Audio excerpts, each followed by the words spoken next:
Hello everyone, myself Professor Hardik Prajapati. I warmly welcome to you from Sri Susha College of Commerce, Management and Computer Education. That is managed by Jain Citizens Education Society. In this video, we are talk about the principle of macroeconomics 2 in BCom SEM-4 department. So let us start today's lecture. Hello everyone.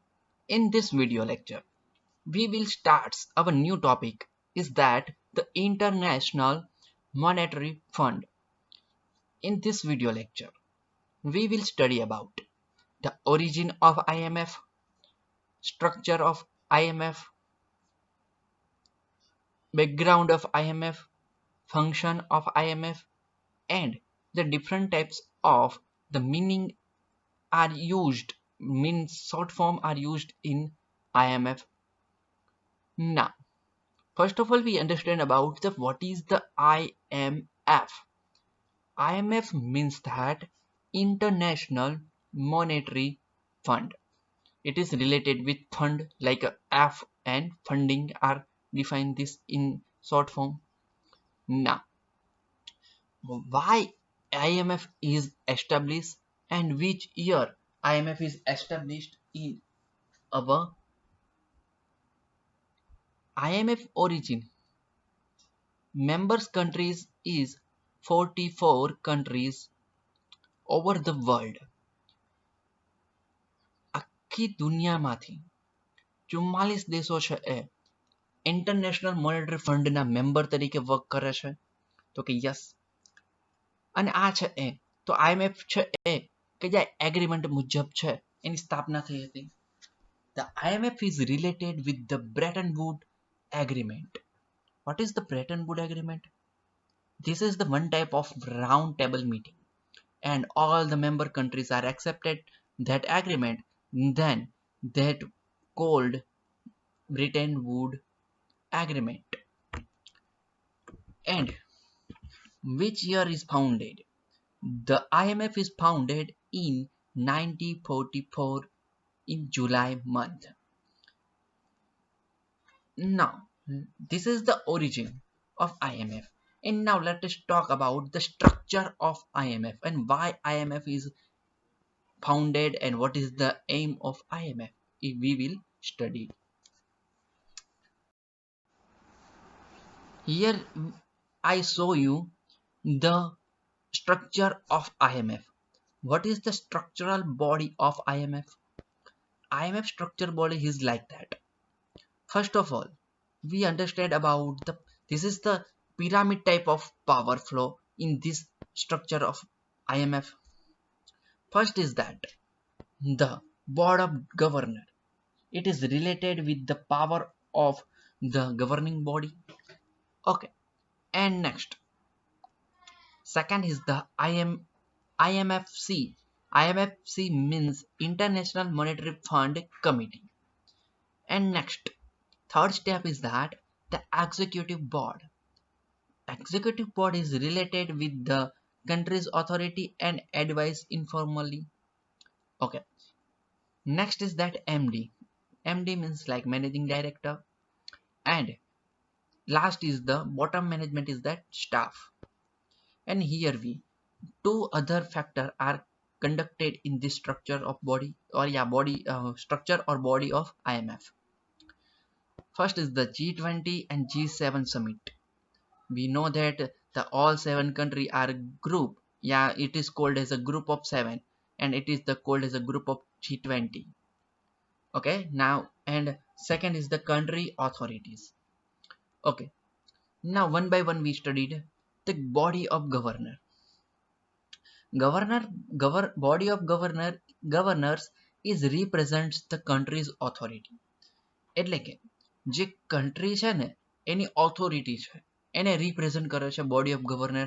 Means કે 44 દેશો છે, 44 countries are a member of IMF and all the individual countries have a one member are in governing body, so it represents its country and it is the advice informally એટલે કે હવે સમજો board of governor છે ને એ main જે આપણે કહી શકાય ટોપ લેવલનું જે પોસ્ટ છે એ IMF ની છે અને એની અંદર G20 અને G7 ના એટલે કે જે ગ્રુપ ઓફ 7 કન્ટ્રીઝ અને ગ્રુપ ઓફ 20 કન્ટ્રીઝ છે એ એડવાઇસ આપશે કોને તો કે બોર્ડ ઓફ ગવર્નરને અને જે કન્ટ્રીઝ ઓથોરિટી છે તે રિપ્રેઝન્ટ કરશે બોર્ડ ઓફ ગવર્નરને એટલે કે આ બે વસ્તુ થશે અહીંયા એટલે કે બોર્ડ ઓફ ગવર્નર આ સમજો બહુ બેઝિકલી છે તમે આ ચાર્ટ જોશો એટલે ઓટોમેટિક ખ્યાલ આવી જશે કે સ્ટ્રક્ચર કઈ રીતના વર્ક કરે છે એટલે કે G7 અને G20 ના મેમ્બર્સ છે તે એડવાઇસ આપશે બોર્ડ ઓફ ગવર્નરને અને જે કન્ટ્રીઝ ઓથોરિટી છે તે રિપ્રેઝન્ટ કરે છે બોર્ડ ઓફ ગવર્નર થ્રુ તો કે યસ આ એનું ટોપ લેવલ મેનેજમેન્ટ થઈ ગયું ઓકે પછી વાત કરીએ નીચે તો સેકન્ડ સ્ટેપ છે IMFC તો international monetary fund committee what is the international monetary fund committee it is the represents the member of the countries and it committee is advised to board of governor means કે IMFC છે ને એ board of governor ને advice આપી શકે છે સમજાય એટલે કે એને સલાહ સૂચન માટે છે એની એસ્ટાબ્લિશમેન્ટ થયું છે IMFC નું okay third is that executive board why executive board are established okay the first is that the advice is the informally એટલે કે G20 અને G7 ગ્રુપ ઓફ મેમ્બર છે ને એ એક્ઝિક્યુટિવ બોર્ડ અને બોર્ડ ઓફ ગવર્નર છે એ બંનેને advice આપે છે અને બીજી વાત કરીએ તો કન્ટ્રીઝ ઓથોરિટી છે એ પણ રિપ્રેઝન્ટ કરે છે એક્ઝિક્યુટિવ બોર્ડની અંદર તો કે યસ અને બીજી વાત કરીએ નંબર 4th સ્ટેપ છે મેનેજિંગ ડાયરેક્ટર તો મેનેજિંગ ડાયરેક્ટર છે એ શું કરશે તો G20 અને G7 જે મેમ્બર્સ છે તેની પાસેથી એડવાઇસ લેશે તો કે યસ અને એ છે એ તો કે ડિસિઝન લેવાના હોય એક્ઝિક્યુટિવ બોર્ડના એ ડિસિઝન છે એ આને ફોલો કરવા પડશે MD ને તો કે યસ અને આ છે એ તો કે આ શું કરશે તો જે મેનેજિંગ ડાયરેક્ટર છે તે તો કે એ પોતાના એપોઇન્ટમેન્ટ અને ડિસમિસ છે એ મેનેજ કરશે કોને સ્ટાફને ઓકે અને સ્ટાફ છે એને તો કે યસ અને સ્ટાફ છે એ સામે MD ને શું કરી શકશે મતલબ એનું શું રિપ્રેઝન્ટ કરશે તો એ છે એ તો કે એને કોઈ એડવાઇસ આપશે એને કોઈ ન્યૂઝ છે એ શેર કરશે એને કોઈ જે ડેટા છે એ શેર કરે છે તો કે યસ MD ને અને એની પછી આપણે વાત કરીએ તો આ જે કન્ટ્રીઝ ઓથોરિટી છે એ ઓવરઓલ છે એ તો કે 3 વ્યક્તિ એટલે કે જે board of governor executive board અને સ્ટાફ ત્રણ સાથે રિલેટેડ હોય છે ઓકે તો આવી રીતના છે એ તો કે કામ કરે છે આખું જે એનું સ્ટ્રક્ચર છે તે નેક્સ્ટ આપણે વાત કરીએ આગળ The objective of IMF. Why IMF is established? First is that to provide the platform international monetary problem and issues.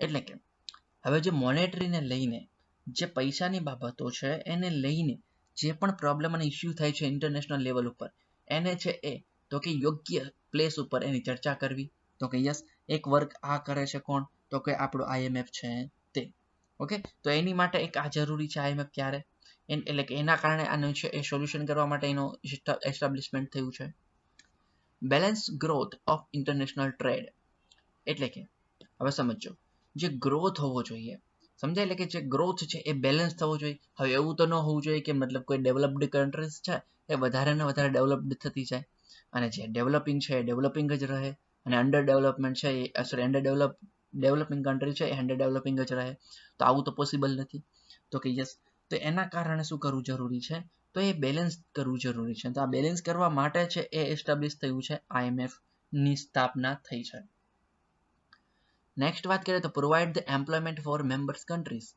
હવે ઇનડાયરેક્ટલી આ શું કરશે તો IMF છે એ તો ઇનડાયરેક્ટલી છે એ તો કે IMF છે એમ્પ્લોયમેન્ટ પ્રોવાઈડ કરે છે એની જે મેમ્બર કન્ટ્રીઝ છે તેને એટલે કે જે 44 કન્ટ્રીઝ છે તેની અંદર તો કે યસ નેક્સ્ટ વાત કરીએ તો provide the systematic exchange system હવે આ શું કરશે આપણને ખબર છે કે America Russia America India China India Germany આવા કોઈ પણ દેશો છે એની સાથે એક્સચેન્જ ચાલતું હશે મતલબ કોઈ મટીરિયલ છે એક્સચેન્જ થતો હશે તે તો કે યસ અને એને ઓવરકમ કરવા માટે આપણે શેનો યુઝ કરે છે તો એને પણ બેલેન્સ કરવું જરૂરી છે અને એની માટે છે એસ્ટાબ્લિશમેન્ટ થયું છે આ IMF નું પછી imbalance of payment is removed જે ઇમ્બેલેન્સ થવું જોઈએ BOP ની અંદર એટલે કે બેલેન્સ ઓફ પેમેન્ટ ની અંદર એ રિમૂવ કરવા માટે આનું એસ્ટાબ્લિશ થયેલું જોવા મળે છે આપણને તો કે યસ ઓકે ચલો તો આ એના ઓબ્જેક્ટિવ છે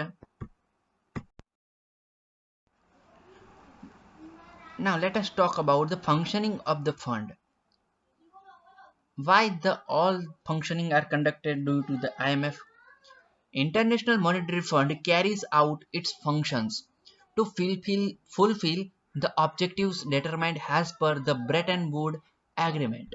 એટલે કે જે બ્રિટન વુડ એગ્રીમેન્ટ મુજબના જે પણ ફંક્શન એને ડિરાઇવડ કરવામાં આવ્યા હતા એ ડિરાઇવડ એગ્રીમેન્ટ છે એ મુજબના ફંક્શન કરવાના છે આને તો કે યસ અને એની અંદર વાત કરીએ it is the duty of the fund to provisions determined by it in the balance of payment world the fund is seen as the guardian of the good conduct. હવે જે બેલેન્સ ઓફ પેમેન્ટનો જે જમાનો છે આ દુનિયા છે તો કે યસ અને બેલેન્સ ઓફ પેમેન્ટની દુનિયાની અંદર તો હવે જે ફંડિંગ છે ને એ ગુડ કન્ડક્ટ તરીકે વર્ક કરે છે અને એની બચત માટે એક જરૂરી છે fund. The fund also carries out the function of the surveying of the policy adopted by the members nations. જે મેમ્બર કન્ટ્રીઝ છે એ જે પોલિસી લે છે તો એનો પણ સર્વે કરવો જરૂરી છે. નહીતર શું થશે કોઈ ડાયરેક્ટ આવીને એમ કહેશે IMF ને ચલો મારે આટલી છે એ લોન જોઈએ છે તો એટલી લોન પ્રોવાઈડ કરી દેશે તો છે એ લોસ જશે તો કે એનું સર્વે પણ કરવું જરૂરી છે એની પોલિસી છે તેનું પ્રોજેક્ટ છે તેનું. The fund provides the technical advice to its member nations related to financial and fiscal policies. જે ફંડ છે ને એટલે કે IMF તો IMF છે ને જે એના જે સર્વેઇંગ છે અને એના જે એના મેમ્બર્સ છે તેને ફાઇનાન્શિયલ અને જે ફિસ્કલ પોલિસી છે એ બંનેનું છે એ એડવાઇસ પ્રોવાઈડ કરે છે તો કે yes the fund conducts research studies and publish them. હવે આ જે IMF છે ને એ શું કરશે તો એના જે પ્રોજેક્ટ્સ છે એની મેમ્બર કન્ટ્રીની અંદર ચાલતી કોઈ પોલિસી છે તેને રિસર્ચ કરે છે અને રિસર્ચ કરીને તેને પબ્લિશ કરે છે એટલે કે કેસ સ્ટડી એક પબ્લિશ કરે છે. It is provided technical expert to the countries which have problem in balance of payment. એટલે કે જ્યારે આનો યુઝ થાય છે બેલેન્સ ઓફ પેમેન્ટની દુનિયાની અંદર એના જે કન્ટ્રીઝ મેમ્બર કન્ટ્રીઝ છે તેની સાથે. Not only that, it earns short-run training course for the fiscal policy, financial policy and balance of payment for its member nations through their central banking service development. હવે આ જે માત્ર પૈસા થોડા ટાઈમની અંદર છે એ તો કે પૈસા કમાવા માટે નહીં પણ બેલેન્સ જે ફિસ્કલ પોલિસી છે કન્ટ્રીની ફાઇનાન્શિયલ પોલિસી છે અને બેલેન્સ ઓફ પેમેન્ટ છે તેને ધ્યાન રાખીને શું કરે છે એને ઇન્ક્રીઝ કરે છે તો કે યસ તો સેન્ટ્રલ બેન્કિંગ સર્વિસ ડેવલપમેન્ટને ધ્યાનમાં રાખીને. ઓકે તો આપણે જરૂરી છે આપણે જાણવું. નાઉ નેક્સ્ટ ટોક કરીએ આપણે તો એ છે ડેપ્ટ loans and credit funds of the monetary fund. First is that money taken has ડેપ્ટ by the fund. હવે આપણે પહેલા એ વાત કરીએ જે ડેપ્ટ તરીકે જે ફંડ પાસે હોય એટલે કે IMF છે તેની પાસે તેની વાત કરીએ. In this an important financial institutes providing of the role of controller and advisor. The IMF છે ને એ કંટ્રોલર અને એડવાઇઝર તરીકે પોતાનો રોલ છે એ ફૂલફિલ કરે છે. The major part of its financial resources comes from the fixed share of subscriptions of its member nations. હવે આ જે છે એટલે કે જે એની ફાઇનાન્શિયલ રિસોર્સ છે મતલબ જે આ આપણે એમ કહીએ કે આ IMF છે તો એની મતલબ એનું ફંડિંગ મતલબ એના જે ફાઇનાન્સ છે એ ક્યાંથી આવે છે તો એ છે એ એના ફિક્સ્ડ શેર હોય છે એ ફિક્સ્ડ શેરમાંથી એને પૈસા મળે છે IMF ને. Besides it increase the funds by selling good to its member nation. એટલે કે જેની 44 મેમ્બર કન્ટ્રીઝ છે તેની અંદર ગોલ્ડ છે એને સેલ કરે છે અને સેલ કરે છે તો ત્યાંથી પણ એને છે એ ફંડિંગ મળી જાય છે મતલબ ફાઇનાન્શિયલ સ્ટેબિલિટી મળે છે. Moreover, it also takes debt from the governments, central banks or private institutions of industrial nations, international conciliatories, banks and OPEC country like a Saudi Arabia. એટલે હવે આ છે એ તો કે શું કરે છે તો કે જે કન્ટ્રીઝ છે એને ડેપ્ટ પ્રોવાઈડ કરે છે તો કે જે સેન્ટ્રલ બેંક છે યા પ્રાઇવેટ ઇન્સ્ટિટ્યુશન હોય યા ઇન્ડસ્ટ્રીયલ જે ડેવલપ્ડ કન્ટ્રીઝ છે તે હોય યા ઓપેકની કન્ટ્રી હોય લાઈક સાઉદી અરેબિયા એક આ વસ્તુ છે. સેકન્ડ વાત કરીશું આપણે તો એ છે લોન ફ્રોમ ધ ફંડ. હવે આ લોન કઈ રીતના પ્રોવાઈડ કરે છે IMF છતાં. The fund has different facility to provide finance to the members nations. હવે એની માટે જે આ IMF છે એની અલગ અલગ પ્રકારની ફેસિલિટી હોય છે, તો એ મુજબ છે લોન પ્રોવાઈડ કરે છે. The finance of the fund is connected with the temporary help to its member nations for the imbalance in the balance of payment in payments to be made in the current account. Current એકાઉન્ટની અંદર balance of પેમેન્ટની અંદર આવેલું અસંતુલન like imbalance છે તેને settle કરવા માટે થોડોક ટાઈમ જોઈએ છે, અને ટાઈમ છે એ શોર્ટ કરવા માટે એક ફાઇનાન્સની રિક્વાયરમેન્ટ હોય છે, અને ફાઇનાન્સ છે તે IMF પ્રોવાઈડ કરે છે. If there is a less currency with the fund of any members nations, ત્યારે શું કરે છે આગળ, તો આ વસ્તુ છે એ જો ઓછી હોય તો આગળ આપણને જોવા મળે છે. તો કે યસ, એટલે કે ઓછી કરન્સી હોય ત્યારે આનો ઉપયોગ થતો હોય છે, તો કે મેમ્બર્સ કન્ટ્રી છે ત્યારે. ઓકે, તો આ પણ જાણવું જરૂરી છે આપણી માટે. ઓકે, હવે આપણે નેક્સ્ટ ચર્ચા કરીશું તો કે ક્રેડિટ ફંડની. હવે આ ક્રેડિટ ફંડ શું છે અને ક્રેડિટ ફંડની અંદર વર્ક કેમ થાય છે એની વાત કરીએ. તો ક્રેડિટ ફંડ છે એને સિમ્પલ લેંગ્વેજની અંદર તમને સમજાવું તો કોઈ પણ મેમ્બર કન્ટ્રીઝ એટલે કે જે 44 મેમ્બર કન્ટ્રીઝ છે ને તેની અંદરથી કોઈ પણ કન્ટ્રીઝ છે તે શું કરી શકે છે, તો 68% એટલે કે 68% છે એ પોતાના શેર છે એને શું કરી શકે છે, વિથડ્રો કરી શકે છે. સમજાય છે? એટલે કે લાઈક ઇન્ડિયા છે તો ઇન્ડિયા તેની અંદર મેમ્બર છે, તો આ IMF ની પાસેથી તો શું કરશે, તો કે એ IMF પાસેથી છે તે 68% ના પોતાના શેર છે એ વિથડ્રો કરી શકે છે, એટલે કે એનાથી છે એ મનીમાં કન્વર્ટ કરી શકે છે એને. તો કે યસ, એને કહેવાશે ક્રેડિટ ફંડ. તો કે યસ, અને આ જે છે એ તો કે એની પણ કન્ડિશન હોય છે, અને કન્ડિશન મુજબ છે એ યર વાઇઝ છે એને શું કરવામાં આવે છે, તો કે વિથડ્રો કરવામાં આવતા હોય છે. ઓકે, તો આ ક્રેડિટ ફંડ્સ છે. હવે એની અંદર છે એ તો કે અલગ અલગ જે ફેક્ટર છે એ કામ કરતા હોય છે.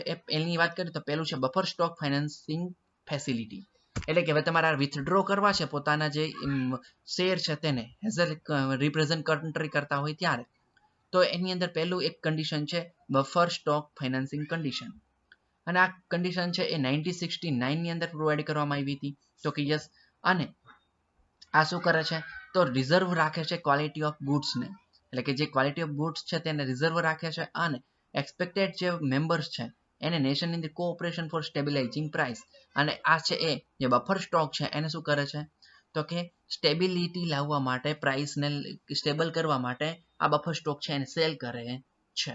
એટલે કે છે એ તો કે માર્કેટની અંદર જે વેલ્યુ છે ગુડ્સની એ શું થઈ જાય, તો કે પ્રાઇસ છે એ કંટ્રોલમાં રહી જાય. તો એક આ છે ક્રેડિટ ફંડ, એટલે કે ત્યાંથી ક્રેડિટ એને મળી રહેશે, મતલબ આ બફર સ્ટોક સેલ કરે છે તો ત્યાંથી ક્રેડિટ એને છે એ તો કે મળી જાય છે. પછી સેકન્ડ કન્ડિશન છે તો કે એક્સટેન્ડેડ ફંડ ફેસિલિટી, મીન્સ કે EFF. હવે એક્સટેન્ડેડ ફંડ ફેસિલિટી છે ને એ સેકન્ડ ફેસિલિટી છે, તો કે યસ, જે 1974 ની અંદર સ્ટાર્ટ કરવામાં આવેલી હતી. અને આ જે ફેસિલિટી છે એ તો કે શું કરવામાં આવે છે, તો કે જે મેમ્બર કન્ટ્રીઝ છે તેને તો કે એના જે પેમેન્ટ્સ છે તેના અને હાયર અમાઉન્ટના જે જનરલ ફેસિલિટી છે ને તેને છે એ પ્રોવાઈડ કરવામાં આવે છે. તો કે યસ, અને આ છે એ ફાઇનાન્સ કરવામાં આવે છે 10 વર્ષ માટે. તો કે યસ, અને બેનિફિટ આનો કયો થાય છે, તો કે ડેવલપિંગ કન્ટ્રીઝ પાસેથી આનો બેનિફિટ લેવામાં આવે છે. એટલે કે એક્સટેન્ડેડ ફંડ ફેસિલિટી છે કે 10 વર્ષ માટે લોન પ્રોવાઈડ કરવામાં આવે છે, અને તેનો ઇન્ટરેસ્ટ છે એ લેવામાં આવે છે. પછી વાત કરીએ સપ્લિમેન્ટિંગ ફાઇનાન્સિંગ ફેસિલિટી, તો આ ફેસિલિટી છે એની એસ્ટાબ્લિશ કરવામાં આવી હતી 1977 ની અંદર, અને આ છે પોતાના મેમ્બર છે, એટલે કે જે મેમ્બર કન્ટ્રીઝ છે તેની માટે આ બેલેન્સ ઓફ પેમેન્ટનું જે સપ્લિમેન્ટિંગ છે તેને એક્સટેન્ડેડ ફંડ ફેસિલિટી મુજબ કરવામાં આવે છે. અને આ જે છે એ શું કરશે, તો કે જે ફંડ છે એ ઇન્કમ કરતા લેસ હોય ત્યારે આ પ્રોવાઈડ કરવામાં આવે છે, આ કન્ડિશન છે તેને. નંબર 4th વાત કરીએ તો SAF means the structural adjustment facility. It is provided by 1986 by poor developing countries. Under the facility of solving the problem of balance payment is the implementing of medium term finance and structural adjustment program. જે મધ્યમ કક્ષાનું જે ફાઇનાન્સની requirement હોય ત્યારે આનો છે ઉપયોગ કરવામાં આવતો હોય છે. ઓકે, ચાર આ જરૂરી છે. પછી વાત કરીએ તો number 5 enhanced structural adjustment facility. It will starts in 1987. It is the having the less income with the special withdraw right 6 billion 6 billion rupees. એટલે કે છે એ કોઈ પણ છે એ શું કરે છે તો કે 6 બિલિયનની જ્યારે રિક્વાયરમેન્ટ વિથડ્રો કરવાની ત્યારે આ ફેસિલિટી પ્રોવાઈડ કરવામાં આવે છે અને આ છે એ એસએફ જેમ સેમ ની સાથે મેચ કરે છે તો કે યસ. And 6 છે એ compensatory and contingency financing facility.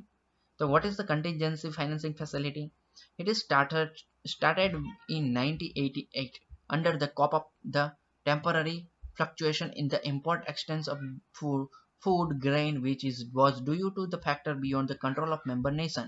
એટલે કે ફૂડનો અનકન્ટ્રોલ જ્યારે થાય છે ત્યારે આ એસ્ટાબ્લિશ કરવામાં આવેલું હતું અને આ છે એ કન્ટેન્જન્સી ફેસિલિટી પ્રોવાઈડ કરે છે જે મેમ્બર કન્ટ્રીઝ છે તેને અને આની મુજબ છે એ ક્રુશિયલ સિચ્યુએશનની અંદર જે ગલ્ફ વોર થઈ ગયા 1991 ની અંદર ત્યારે પણ આ છે એ પ્રોવાઈડ કરે છે તો કે યસ. અને અંડર ઓઇલ જે ફેસિલિટી છે તેને 95% છે એ કોમ્પન્સેટ કરે છે તો કે યસ અને એને ફાઇનાન્સ પ્રોવાઈડ કરે છે અને આ છે એ તો કે લાઈક કેવી રીતના ફાઇનાન્સ પ્રોવાઈડ કર્યું હતું તો pipeline canal shipping transportation constructions and the receipt of the insurance service. This type of are provided support by the IMF. Now let us talk about the gold in IMF. એટલે gold નો role શું છે IMF ની અંદર? Gold played a crucial role in IMF until the collapse of the Bretton Woods system in 1973. એટલે કે જે 1973 ના collapse ન આવ્યા હોત ત્યાં સુધી છે એ ગોલ્ડની રિક્વાયરમેન્ટ નહોતી પણ પછી સારો એવો રોલ ભજવે છે ઇમ્પોર્ટન્ટ વધ્યું છે. Since then its role has been significantly reduced. એટલે પછી છે એનો રોલ છે ઘટવા લાગ્યો. Nonetheless it is still viewed as an important asset today. હા આજે પણ છે એ ઇમ્પોર્ટન્ટ એને ગણવામાં આવે છે આપણને ખબર છે ગોલ્ડને તો કે યસ. હવે એની અંદર વાત કરીએ તો as of August 31st 2011 IMF gold reserve were 90.5 million ounce. Ounce is the one currency of the IMF and on the balance sheet they are valued based in the historical cost about the $5 billion. એટલે કે હવે જે gold reserve છે ને એ 90.5 મિલિયનનું ones જેટલું હોવું જોઈતું હતું બટ એ છે એ તો કે કેટલું થઈ ગયું હતું તો કે બેલેન્સ શીટ ઉપર છે એ $5 બિલિયન જેટલું દેખાડતા હતા. Their market price at the end of the August 2011 was ત્યારે એની માર્કેટ પ્રાઇસ કેવી હતી 2011 ની અંદર તો કે 164.1 બિલિયન ડોલર જેટલી એની માર્કેટ પ્રાઇસ હતી એટલે કે ગોલ્ડ જેટલું IMF પાસે હતું તેની value. The IMF has acquired the gold through 4 types of transaction. હવે IMF ને ગોલ્ડ ક્યાંથી મળે આપણને એમ થાય કે IMF પાસે આટલું બધું ગોલ્ડ છે પણ ક્યાંથી આવ્યું તો એની વાત કરીએ.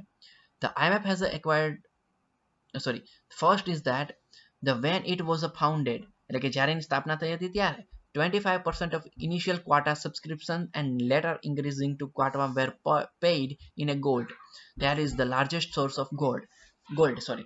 તો એ શું કરે છે હવે મેમ્બર કન્ટ્રીઝ છે ને એને કોઈ મેમ્બર બનવું હોય તો એને ગોલ્ડ છે એ 25% ત્યાં જમા કરાવવું પડે છે એટલે કારણે મતલબ બધી કન્ટ્રી 44 કન્ટ્રીઝ છે એ બધા 25% છે એ રિઝર્વ રાખેલું હશે ગોલ્ડ તો કે યસ. તો આના કારણે છે આ બધું ગોલ્ડ કોને મળ્યું IMF ને તો કે yes. Second, all interest on the credit from the IMF were usually paid in gold. જે ઇન્ટરેસ્ટ છે મતલબ જે ઇન્ડિયાએ લોન લીધી હોય યા જર્મની કે કોઈ પણ કન્ટ્રીએ લોન લીધી છે IMF પાસેથી તો એનું જે ઇન્ટરેસ્ટ છે એ કયા ફોર્મમાં ભરવાનું તો કે મનીમાં નહીં મતલબ કરન્સીની અંદર નહીં પણ એને છે એસેમાં તો કે ગોલ્ડ ફોર્મમાં છે એ તમારા ઇન્ટરેસ્ટ એના ફૂલફિલ કરવાના તો કે યસ એટલે કે અહીંથી ગોલ્ડ મળે છે. થર્ડ છે એ one member state wanting to purchase the currency of another member could do so by selling gold. A notable example can be sell gold by South Africa in 1970. એટલે કે કોઈ કન્ટ્રીને છે એ કરન્સીની રિક્વાયરમેન્ટ હોય તો શું કરશે પોતાનું ગોલ્ડ છે એ સેલ કરી દેશે તો કે યસ. તો આ છે IMF ને આપી દેશે ગોલ્ડ અને IMF છે તેને મની પ્રોવાઈડ કરશે. Finally the member could use gold to repay their credit or loan. એટલે કે જે લોન છે અથવા ક્રેડિટ છે એને રીપે કરવું હોય ત્યારે પણ એક ગોલ્ડ જ આપે છે એટલે કે IMF છે ગોલ્ડ ઉપર આખું બેઝડ જોવા મળે છે. ઓકે ચાલો તો આપણો વિડીયો લેક્ચર અહીંયા પૂરો થાય છે. ફરીવાર મળીશું નવા વિડીયોની સાથે. Thank you very much.